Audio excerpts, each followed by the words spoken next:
এই লোকগুলো একটি মৎস্যকন্যাকে তারা জাহাজে তুলে নেয়। এটি দেখার পর তিমি মাছ সবগুলো ছোট মাছকে তার মুখে পুরে নেয়। তারপর এটিকে করাতের মতো ব্যবহার করতে থাকে। মৎস্যকন্যার ডাক শুনে সবাই বেরিয়ে আসে। আরে গ্যাঞ্জাম লাগছে। কিসের গ্যাঞ্জাম লাগছে? আরে পোলা বাইনের লগে গ্যাঞ্জাম লাগছে। পোলা বাইনের সাথে গ্যাঞ্জাম লাগছে তোমার। কি অক্টোপাসটি কচ্ছপের লেজ ধরে টান দিতে থাকে এবং তাদের মুখ থেকে কামানের গোলা বের হতে থাকে।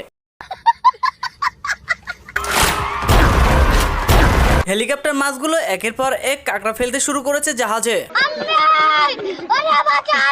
আর মরণের চুলকানি উঠছে। এই কথা বলে অক্টোপাস জাহাজের রেলিং ভেঙে টুইমাতে দিয়ে জুতা পরে ড্রাম বাজাতে শুরু করে। লোকটি মাছগুলোকে অ্যাটাক করবে বলে কামানে আগুন লাগিয়ে দেয়। কি লোকটি কোথায় গেল?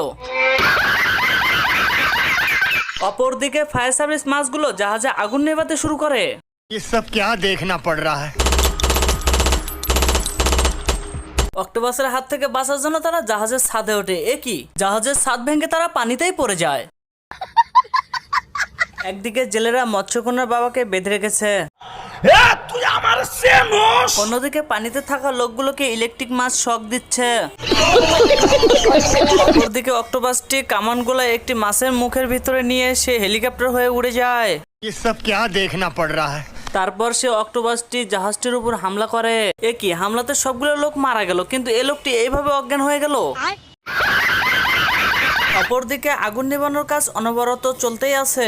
আজ আমার সব ধারণা পাল্টে গেছে। আইতাছে তোর বাপে, বাইরে তোর কপালে একটা আমি উষ্টা মারুম। নৌকাটি হাতে নিয়ে দূরে ছুঁড়ে মারে।